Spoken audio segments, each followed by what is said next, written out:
Hello friends, welcome back to my YouTube channel Shikshan digital studio. आधुनिक भारतीय इतिहास के अंतर्गत हम अध्ययन कर रहे हैं 1857 की क्रांति का। इसी क्रम में अपने पिछले वीडियोस में हम बात कर चुके हैं 1857 की क्रांति के स्वरूप तथा उसके कारणों के विषय में। कारणों में हमने प्रशासनिक कारण, आर्थिक कारण, सैनिक कारण, सामाजिक और धार्मिक कारण तथा साथ ही साथ क्रांति के तात्कालिक कारणों को देखा। इस वीडियो में हम बात करेंगे 1857 की क्रांति के प्रसार का और देखेंगे कि किस तरह से 1857 की क्रांति का प्रसार भारत में हुआ और अंग्रेजों ने उस पर किस तरह से काबू पाया। वीडियो शुरू करने से पहले अगर अभी तक आपने मेरे चैनल को सब्सक्राइब नहीं किया है तो इसे सब्सक्राइब करें, शेयर करें तथा बेल आइकन प्रेस करना बिल्कुल ना भूलें, जिससे आपको मेरे आगे आने वाले सभी वीडियोस की नोटिफिकेशन प्राप्त हो सके। तो चलिए शुरू करते हैं आज का वीडियो और देखते हैं 1857 की क्रांति के प्रसार को। तो सबसे पहले हम देखेंगे अवध यानी कि लखनऊ में 1857 की क्रांति के प्रसार को। सबसे पहले अगर अवध की बात करें तो हमें अवध की जो स्थिति है उसको समझना होगा। अवध की बात करें तो आप सभी जानते हैं कि जब 1764 में बक्सर का युद्ध हुआ और उस युद्ध के पश्चात इलाहाबाद की संधि की गई जो अवध का नवाब शुजाउद्दौला था उसके साथ। फिर बाद में इसी क्रम में 1801 में अवध के साथ सहायक संधि की गई लॉर्ड वेलेजली के द्वारा। इसके बाद 1856 में जेम्स आउटरम की रिपोर्ट को आधार बनाकर जो लॉर्ड डलहौजी था उसने अवध पर कुशासन का आरोप लगाकर अवध को ब्रिटिश साम्राज्य में सम्मिलित कर लिया। आप जानते हैं कि डलहौजी की जो राज्य हड़प नीति थी उसमें अवध को बिना किसी कारण के, यानी कि जब उनके पास कोई भी कारण ऐसा नहीं था जिससे वो अवध को प्राप्त कर सकते थे, तो उन्होंने कुशासन का आरोप लगाकर अवध को अपने साम्राज्य में सम्मिलित किया था। अब अवध को अपने साम्राज्य में विलय करके उन्होंने उसको एक कमिश्नरी प्रांत बनाया तथा जो हेनरी लॉरेंस था उसको वहां का कमिश्नर नियुक्त किया। ये सब हम पिछले के वीडियो में पढ़ चुके हैं। अवध का जो अंतिम नवाब था वो वाजिद अली शाह था, उसको अंग्रेजों ने कलकत्ता निर्वासित कर दिया गया था क्योंकि अवध को उन्होंने कमिश्नरी प्रांत बना दिया था। अब यहाँ पर बात करें विद्रोह की, तो क्योंकि जो अवध का अंतिम नवाब वाजिद अली शाह था उसको अंग्रेजों ने कलकत्ता में निर्वासित करके रखा था, यानी कि बंदी की तरह या नजरबंद करके रखा था। तो यहाँ से जो विद्रोह का नेतृत्व था वो उसकी पत्नी यानी कि जो अंतिम नवाब था उसकी पत्नी बेगम हजरत महल के द्वारा किया गया। तो बेगम हजरत महल ने बिरजिस कादिर जो कि अवध के नवाब का पुत्र था उसको अवध का अगला नवाब घोषित किया और विद्रोह की शुरुआत कर दी। हजरत महल को महकपरी तथा मोहम्मदी खातून के नाम से भी जाना जाता था। 4 जून 1857 ईस्वी को अवध में विद्रोह प्रारंभ हो गया। अब इसी विद्रोह के दौरान जो भी सैनिक थे उन्होंने जो ब्रिटिश रेजिडेंसी थी उसका घेराव किया और इसी घेराव में जो कमिश्नर था हेनरी लॉरेंस उसकी मृत्यु हो गई। अब इसी तरह से दोनों के बीच जो झड़पें चल रही थी उसी के बाद मार्च 1858 ईस्वी में कैंपबेल के नेतृत्व में अवध पर अंग्रेजों ने पुनः कब्जा कर लिया और इस कब्जे को करने के लिए जो उनकी सहायता की थी वो गोरखा रेजिमेंट ने की थी, यानी कि गोरखा रेजिमेंट की सहायता से अंग्रेजों ने अवध पर पुनः कब्जा कर लिया। इसके अलावा बात करें तो हैवलॉक तथा आउटरम ने कैंपबेल से पहले विद्रोह को दबाने की कोशिश की थी, यानी जिस टाइम पे हेनरी लॉरेंस की मृत्यु हुई उसके बाद हैवलॉक तथा आउटरम दोनों ही अवध का विद्रोह दबाने के लिए आए थे, लेकिन दोनों ही सफल नहीं हुए। बाद में कैंपबेल के नेतृत्व में सेना भेजी गई और गोरखा रेजिमेंट की सहायता से उन्होंने अवध पर पुनः कब्जा कर लिया। बेगम हजरत महल और बिरजिस कादिर की बात करें तो वो दोनों ही भागकर नेपाल चले गए, नेपाल में जाकर उन्होंने शरण ले ली। अन्य नेताओं की बात करें जिन्होंने अवध में विद्रोह का नेतृत्व किया था तो उनमें सबसे जो प्रमुख नाम है वो है मौलवी अहमदुल्ला का। मौलवी अहमदुल्ला जो थे वो अंग्रेजों के विरुद्ध उन्होंने जिहाद का नारा दिया, यानी कि सबसे ज्यादा परेशान अंग्रेजों को इन्होंने ही किया था ऐसा माना जाता है। इन्होंने क्या किया, अंग्रेजों के विरुद्ध जिहाद का नारा दिया। अंग्रेजों को सर्वाधिक परेशान इन्होंने ही किया, इसलिए मौलवी अहमदुल्ला पर अंग्रेजों ने 50,000 का इनाम घोषित किया था। इसके बाद मतलब इसी 50,000 के इनाम के जो लालच था उसमें पोवाया का जो राजा था उसके विश्वासघात के कारण जो मौलवी अहमदुल्ला थे वो अंग्रेजों के द्वारा पकड़े जाते हैं और बाद में इन्हें फांसी दे दी जाती है। आगे बात करें तो इस विद्रोह में बेगम हजरत महल का साथ 2 महिलाओं ने भी दिया था, जिसमें एक थी उनकी सहायक रहीमी और दूसरी एक हैदरी बाई नाम की तवायफ थी जिसने बेगम हजरत महल का साथ इस क्रांति में दिया था। इसके अलावा बात करें तो अवध के जो किसान थे, जमींदार थे तथा जो सैनिक थे उन्होंने भी रानी की सहायता की थी। इसके अलावा हेनरी थॉमस को अवध के विद्रोह को दबाने के दौरान अच्छे प्रदर्शन के लिए विक्टोरिया पुरस्कार दिया गया था। तो इस तरह से जो अवध था, अवध में क्रांति का प्रसार हुआ और बाद में दोनों के मध्य जो भी झड़पें हुई और उसके बाद अंग्रेजों ने कैंपबेल के नेतृत्व में अवध पर पुनः कब्जा कर लिया। तो यहाँ पर जो अवध का विद्रोह था वो यहाँ पर समाप्त हो गया।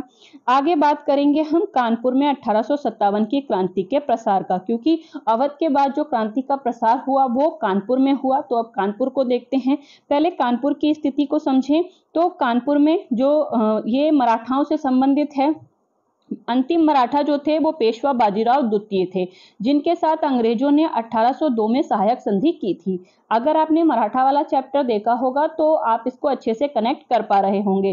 तो अंतिम मराठा पेशवा बाजीराव द्वितीय के साथ अंग्रेजों ने 1802 में जो सहायक संधि की थी, उसके अनुसार जो पेशवा थे उनको बैठूर यानी कि कानपुर निर्वासित कर दिया गया था और 8 लाख की पेंशन देना उन्हें तय किया गया था। तो ये तो पेशवा के साथ की गई संधि थी। अब क्या हुआ, जब पेशवा की मृत्यु हो गई तो पेशवा की मृत्यु के बाद जो उनका दत्तक पुत्र यानी कि गोद लिया हुआ पुत्र नाना साहब थे, जिनका एक अन्य नाम या जो मूल नाम था वो धोंदू पंत था, उनको अंग्रेजों ने पेंशन देने से इनकार कर दिया। यानी कि जो उनके पिता को पेंशन मिलती थी वो उनके बेटे को मिलनी चाहिए, लेकिन क्योंकि आप जानते हैं कि जो लॉर्ड डलहौजी था उसने ऐसे नियम बनाए थे कि सिर्फ उसी व्यक्ति को मिलेगी, उसका कोई जो दत्तक पुत्र है ना तो उसको राज्य मिलेगा, ना ही कोई पेंशन या जो भी सुविधाएं उस शासक को मिलती थी वो उसके दत्तक पुत्र को नहीं मिलेंगी। तो इसी रूल के आधार पर जो डलहौजी था या जो ब्रिटिश सरकार थी, उन्होंने नाना साहब को यानी कि जो धोंदू पंत थे उनको पेशवा की जो मृत्यु के बाद जो पेंशन मिलनी थी वो देने से इनकार कर दिया। नाना साहब ने 5 जून 1857 को इसी आधार पर कानपुर में विद्रोह कर दिया।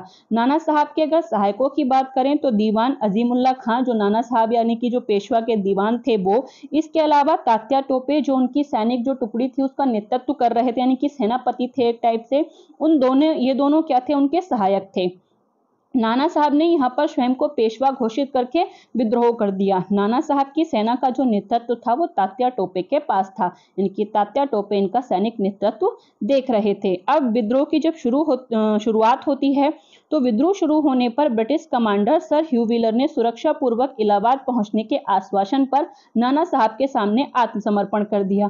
अब यहाँ पर जो ब्रिटिश कमांडर था सर ह्यू व्हीलर, उसने क्या किया, नाना साहब ने जैसे ही विद्रोह की शुरुआत करी तो उसने डर के मारे नाना साहब के सामने ये मतलब एक याचिका रखी कि उसको सुरक्षा पूर्वक इलाहाबाद से मतलब निकलने दिया जाए, और इसी उस पर उसने नाना साहब के सामने आत्मसमर्पण कर दिया। नाना साहब भी इस बात से खुश हुए कि आत्मसमर्पण कर रहा है और उन्होंने उसको इलाहाबाद जाने की अनुमति दे दी। लेकिन जो गुस्साए क्रांतिकारी थे उन्होंने सती चौरा नामक घाट पर, यानी कि सती चौरा घाट नामक एक स्थान था, वहां पर जो सर कमांडर ह्यू व्हीलर था उसे और जो उसके साथी थे उनको मार दिया। यानी कि जो सैनिकों की मुठभेड़ यहाँ पर हुई उसमें वो मारा गया। इसी को सती चौरा की घटना कहते हैं।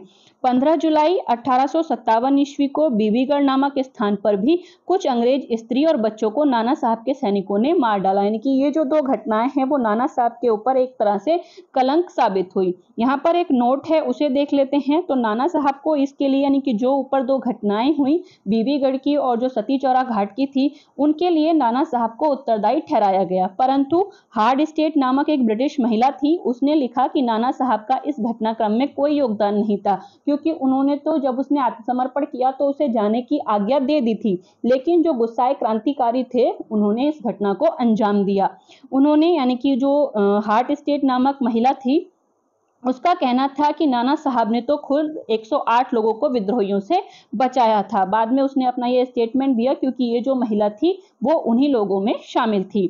अगले दिन हैवलॉक के नेतृत्व में ब्रिटिश सेना कानपुर पहुंची। मतलब जब ये ऊपर की घटनाएं घट चुकी थी तो अगले दिन जो हैवलॉक था उसके नेतृत्व में ब्रिटिश सेना को कानपुर भेजा गया तथा 20 जुलाई को बाद में जनरल नील भी कानपुर पहुंच गया।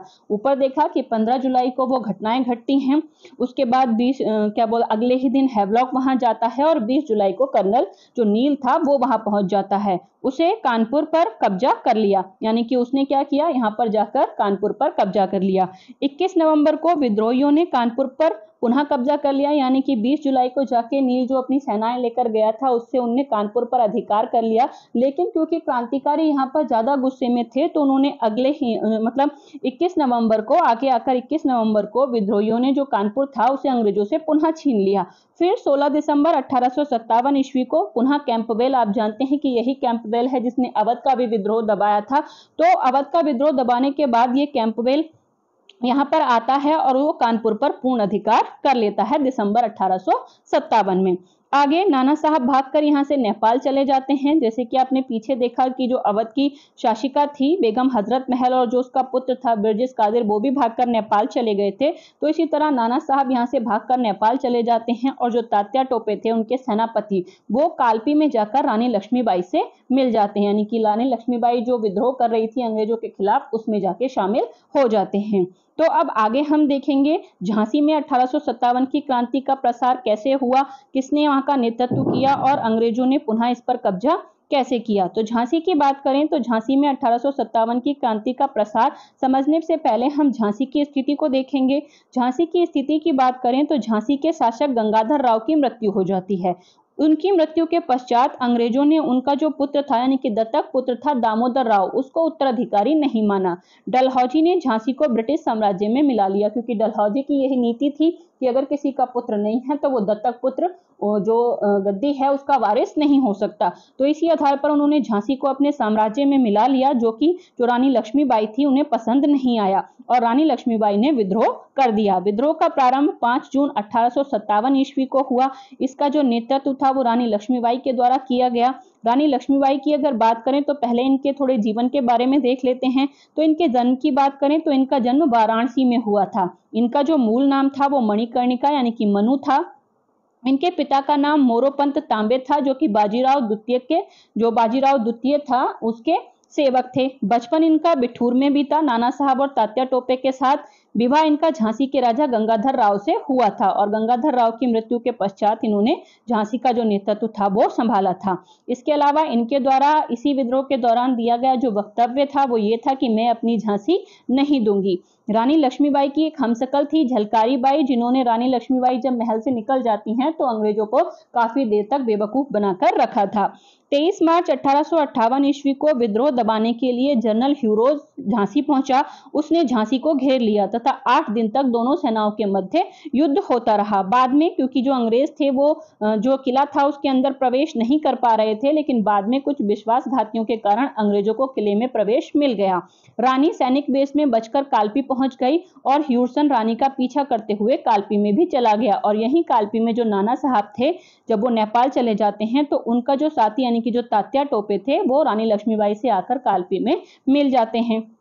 अब कालपी में ह्यूरोज के साथ जो रानी की मुठभेड़ होती है उसमें वो पराजित होती हैं, लेकिन वहां से मतलब उनके जो भागकर वहां से वो फिर ग्वालियर चली जाती हैं। अब ग्वालियर जाने के बाद ग्वालियर में जब जाती हैं तो ग्वालियर का जो राजा था वो अंग्रेजों का भक्त था, यानी कि अंग्रेजों का ही साथी था एक टाइप से। लेकिन जो ग्वालियर की सेना थी वो विद्रोह में रानी का साथ देती, यानी कि जो राजा था वो तो अंग्रेजों को सपोर्ट कर रहा था, लेकिन ग्वालियर की जो सेना थी वो मतलब भारतीय जो सैनिक थे या जो क्रांतिकारी थे उनका सपोर्ट कर रही थी। 17 जून 1858 ईस्वी में ह्यूरोज से लड़ते हुए रानी वीरगति को प्राप्त हो जाती है और तात्या टोपे भी बाद में भागकर नेपाल चले जाते हैं। तो सिंधिया के सामंत थे मानसिंह, जो कि मारवाड़ के शासक थे, उन्होंने अंग्रेजों को उनकी खबर दे दी और अंग्रेजों को उन्हें सौंप दिया। 18 अप्रैल 1959 को उन्हें फांसी पर लटका दिया गया, यानी कि तात्या टोपे को। बाद में तात्या टोपे को मतलब उनकी मृत्यु के बाद तोप के मुंह पर बांधकर उड़ाया भी था। भारतीय क्रांतिकारियों में यहाँ सोई हुई महिला अकेली मर्द है, ऐसा कथन जनरल ह्यूरोज का रानी लक्ष्मीबाई के लिए, यानी कि जनरल जो ह्यूरोज था उसने रानी लक्ष्मीबाई की जो वीरता थी उससे प्रभावित होकर उसके लिए ये कथन कहा था। आगे बात करते हैं हम जगदीशपुर आरा यानी कि बिहार में जो 1857 की क्रांति का प्रसार हुआ उसके विषय में। सबसे पहले हम विद्रोह की शुरुआत यहाँ पर देखेंगे कि कहाँ से हुई। तो 12 जून 1857 ईस्वी को देवघर रोहिणी से यहाँ की शुरुआत यानी कि यहाँ विद्रोह की शुरुआत मानी जाती है।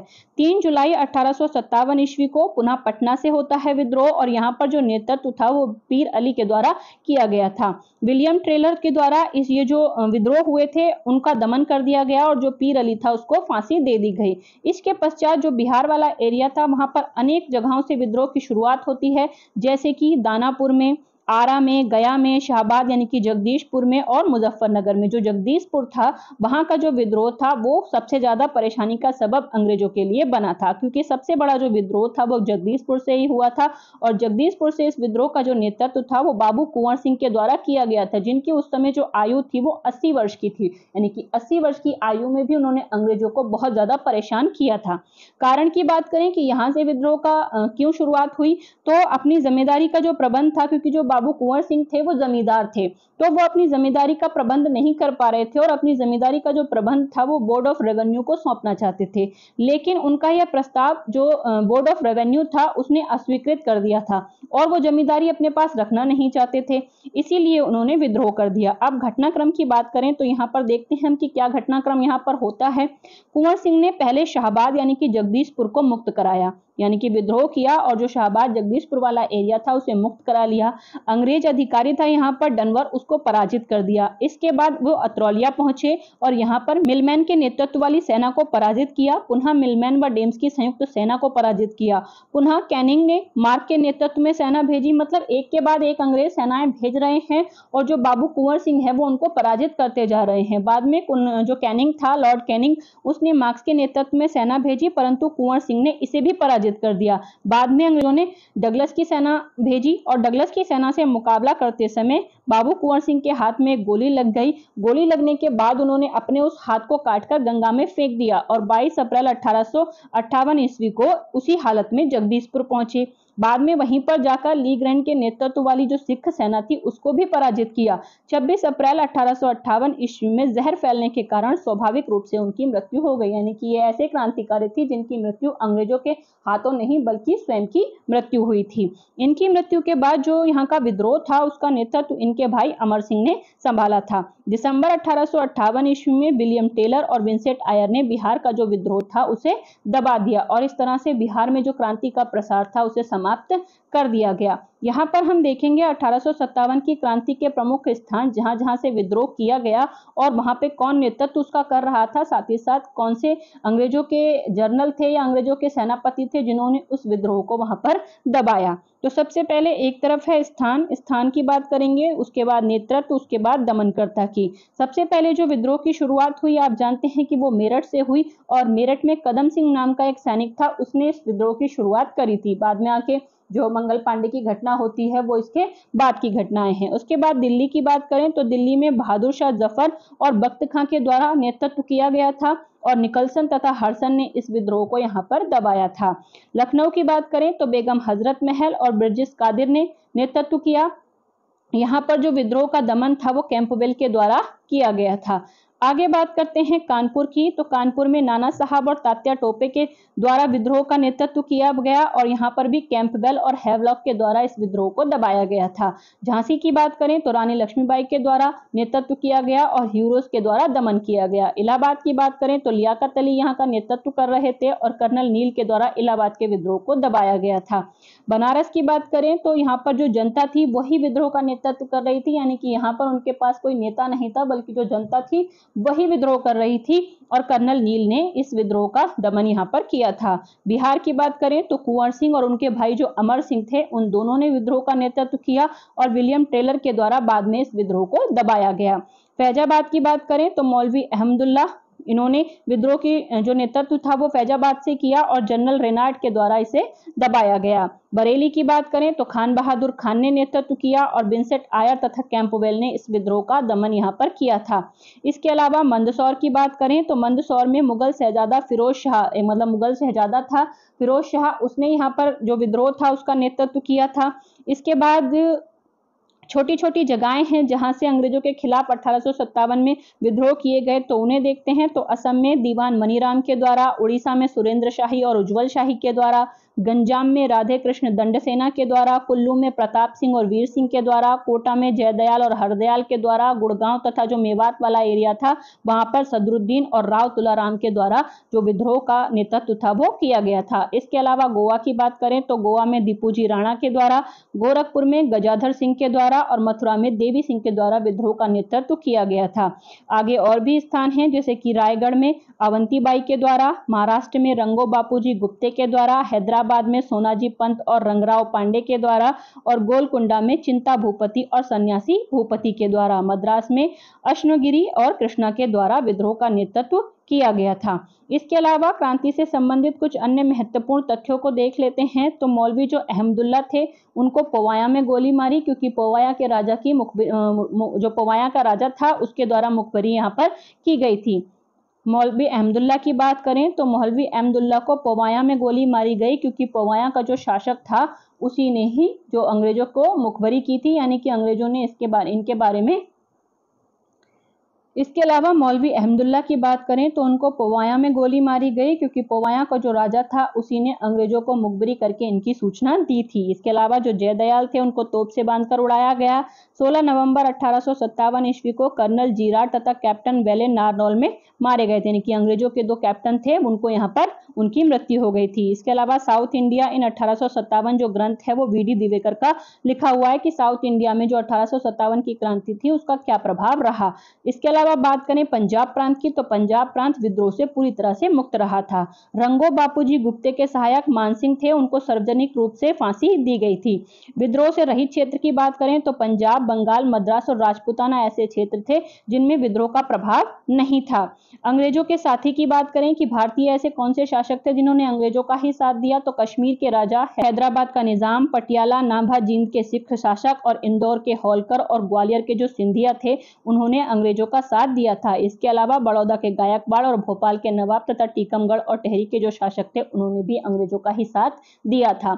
इसी क्रम में, यानी कि इसी जो अंग्रेजों का साथ भारतीय लोगों ने दिया, जो भारतीय शासक थे उन्हीं के ऊपर जो लॉर्ड कैनिंग है उसने एक कथन कहा था कि यदि सिंधिया भी विद्रोह में सम्मिलित हो जाए तो मुझे कल ही बिस्तर गोल करना पड़ेगा। यानी कि सिंधिया का इतना इंपॉर्टेंस था कि अगर वो भारतीय सैनिकों के साथ मिल गया होता तो शायद वो जो विद्रोह था वो सफल हो गया होता, क्योंकि ऐसा खुद जो लॉर्ड कैनिंग था जो उस समय का वायसराय उसने खुद स्वीकारा कि अगर सिंधिया भी विद्रोहियों में शामिल हो गया होता तो शायद उनकी जो सरकार थी उसे अपना बिस्तर गोल कर लेना पड़ता। अंग्रेजों के राजभक्त थे ये। ग्वालियर के मंत्री दिनकर राव, हैदराबाद का मंत्री सालार जंग, भोपाल की बेगम और नेपाल के जो मंत्री थे जंग बहादुर, ये सब अंग्रेजों के भक्त थे और अंग्रेजों का सपोर्ट किया और जो भारतीय नेता थे उनके बारे में सूचनाएं अंग्रेजों को दी। अंग्रेजों के विरुद्ध ब्रिटिश अधिकारी भी थे, यानी कि ऐसा नहीं कि यहीं के लोग उनके साथ शामिल थे, कुछ उनके लोग भी थे जो यहाँ के लोगों के साथ शामिल थे, जैसे कि कैप्टन गार्डन था जो कि मंगल पांडे का मित्र था, तो उसने अंग्रेजों के विरुद्ध जो क्रांतिकारी थे उनकी थोड़ी बहुत सहायता की थी। इसके अलावा मंगल पांडे के कोर्ट मार्शल की जो अध्यक्षता थी वो मेजर जवाहरलाल तिवारी ने की थी, जो कि 34वीं रेजिमेंट के सैनिक थे। आगे बात करते हैं जो विद्रोह था उसकी असफलता के कारणों की। तो विद्रोह का निश्चित तिथि पर शुरू न होना असफलता का सबसे बड़ा कारण माना जाता है, क्योंकि विद्रोह को शुरुआत करने की जो तिथि थी वो 31 मई निर्धारित की गई थी, लेकिन क्रांतिकारी जो थे उनकी वजह से, यानी कि जो सैनिक थे उनकी वजह से जो विद्रोह था वो 10 मई को ही प्रारंभ हो जाता है। यानी कि जो अंग्रेज थे उनको समय मिल जाता है, क्योंकि पूरे देश में विद्रोह एक ही तारीख पर शुरू नहीं होता। यानी कि एक जगह पर विद्रोह को अंग्रेज दबाते हैं और दूसरी जगह उनको पहुंचने का मौका मिलता है, तो ये सबसे बड़ा कारण था। इसके अलावा कुछ देसी नरेश और जो सामंत थे उनकी गद्दारी, क्योंकि जिन्होंने अंग्रेजों का ही साथ दिया। योग्य नेतृत्व का अभाव भी था, यानी कि हमारे पास जो नेता थे वो अपने अपने कारणों को लेकर जो विद्रोह था वो कर रहे थे। किसी का भी जो उद्देश्य था वो ये नहीं था कि पूरे देश को आजाद कराना है।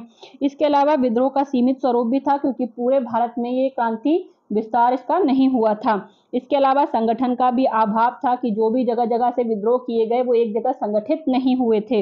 निश्चित उद्देश्यों का भी अभाव था, क्योंकि सबके अपने अपने उद्देश्य थे, जैसे कि किसी को अपनी पेंशन लेनी थी तो किसी को अपना राज्य वापस चाहिए था। इस तरह से सबके अलग अलग उद्देश्य थे। इसके अलावा हम अंग्रेजों के बराबर जो साधन थे वो भी हमारे पास नहीं थे, तो सीमित साधन की वजह से भी जो क्रांति थी वो असफल रही। इसके अलावा जन समर्थन का भी अभाव था कि जो जनता थी उसका समर्थन पूरे देश से जो क्रांतिकारी थे उनको नहीं मिला। शिक्षित वर्ग का तटस्थ रहना, यानी जो शिक्षित वर्ग था उसने क्रांतिकारियों का सपोर्ट नहीं किया। अंग्रेजों का कुशल नेतृत्व भी यहाँ जो क्रांति थी उसको असफल होने का कारण माना जाता है कि जो अंग्रेज थे वो काफी कुशल नेतृत्व करता थे। अब विद्रोह के परिणाम की बात करें कि इस विद्रोह के परिणाम क्या हुए, तो विद्रोह पहली बात तो असफल रहा, यानी कि इतनी कोशिश करने के बाद भी वो सफल नहीं हो पाया। कंपनी का शासन समाप्त हो गया। कंपनी का शासन समाप्त होने से मतलब ये नहीं कि अंग्रेज चले गए यहाँ से, बल्कि कंपनी का जो अब तक शासन हो रहा था उसको अब सीधे ब्रिटिश क्राउन के अंतर्गत दे दिया गया। क्राउन का शासन यहाँ से प्रारंभ हुआ और राष्ट्रीय भावना का विकास, यानी कि भारतीयों में कुछ नहीं तो कम से कम राष्ट्रीय भावना का विकास इस विद्रोह के परिणाम स्वरूप जरूर हुआ। अब विक्टोरिया के घोषणा पत्र था उसको देख लेते हैं। तो पहली बार तो इसे भारतीय जनता का मैग्ना कार्टा कहा जाता है। 1 नवंबर 1858 ईस्वी को जो लॉर्ड कैनिंग था उसके द्वारा इलाहाबाद के मिंटो पार्क में इसे पढ़ा गया था। भारत सरकार अधिनियम 1858 ईस्वी की इसको संज्ञा दी गई। गवर्नर क्या था? गवर्नर जनरल, उसका पद अब वायसराय हो गया, यानी कि अब तक जो हेड था वो गवर्नर जनरल होता था, तो उसको बदलकर उसे वायसराय कर दिया गया। देशी राज्यों की अखंडता और उनकी सुरक्षा की व्यवस्था की गई कि ठीक है, अब राज्यों पे कब्जा नहीं किया जाएगा, उनको हड़पा नहीं जाएगा। देशी राज्यों के साथ किए गए समझौते और जो संधियां अब तक की गई थी उनको मान्यता दे दी गई। गोद लेने का अधिकार वापस दे दिया गया। सभी राज्य जो थे वो अंग्रेजी अधिसत्ता यानी कि ब्रिटिश पैरामाउंटी के अंतर्गत आ गए। मतलब ये था कि राज्यों को गोद लेने का या अपना शासन प्रशासन अपनी तरह से चलाने का अधिकार दिया गया, लेकिन वो सब जो थे वो ब्रिटिश जो पैरामाउंटेसी थी यानी कि उनके अंतर्गत ही आते थे, यानी कि सबसे ऊपर ब्रिटिश ही थे। 1857 के जो विद्रोही सामंत थे, तालुकेदार थे, उनको सुविधाएं वापस कर दी गई, यानी कि जिन्होंने विद्रोह किया था और जो सुविधाएं वो चाहते थे जिनको लेकर विद्रोह किया था तो वो वापस कर दी गई। इसके बाद अंग्रेजों ने फूट डालो और राज करो की नीति का प्रारंभ किया, यानी कि अंग्रेजों को समझ में आ गया कि अगर इस तरह से किया तो ये सब एक हो जाएंगे। तो इसके बाद की जो उन्होंने नीतियां बनाई वो इस तरह की बनाई कि पहले देश की जनता को ही बांट दिया जाए, ना तो ये साथ कभी होंगे और ना ही अपने देश के लिए एकजुट होकर कोई ऐसा प्रयास दोबारा कर पाएंगे। तो इसके बाद की जो नीति थी वो अंग्रेजों की वो फूट डालो और राज करो की नीति शुरू हुई। सामाजिक एवं धार्मिक मामलों में हस्तक्षेप की नीति अपनाई गई। सेना के पुनर्गठन के लिए पील आयोग का गठन किया गया। सैनिक अनुपात 2:1 किया गया जो कि 5:1 था। मतलब पहले जो सेना का अनुपात था वो 5 भारतीयों पर 1 अंग्रेज होता था, उसको घटाकर अब 2 भारतीयों पर 1 अंग्रेज किया गया, क्योंकि उन्होंने ये देख लिया था कि भारत की जो जो सेना है उसमें भारतीयों की संख्या अगर ज्यादा है तो वो कभी ना कभी अपने देश के लिए विद्रोह कर सकते हैं, इसलिए उनकी संख्या ही सेना में कम कर दी गई। भारतीय राज्य सचिव की नियुक्ति यहाँ पर की गई, जिसकी सहायता के लिए 15 सदस्यीय मंत्रणा परिषद भी गठित की गई, जिसमें 8 ब्रिटिश सरकार के द्वारा तथा 7 कंपनी के संचालकों द्वारा नियुक्त किए जाने थे। तो इस तरह से हमने 1857 की क्रांति का प्रसार भारत में कहां-कहां हुआ और किस किस ने वहां का नेतृत्व किया, साथ ही अंग्रेजों ने पुनः उस पर काबू कैसे पाया और क्रांति के क्या परिणाम निकले और क्या कारण थे जिसकी वजह से जो ये 1857 की क्रांति या हमारा जो प्रथम स्वतंत्रता संग्राम था वो असफल हो गया, उनको हमने इस वीडियो में देखा। अगर आप इसी तरह डिटेल में मेरे साथ हिस्ट्री पढ़ना चाहते हैं तो बने रहिए मेरे साथ। Thank you for watching.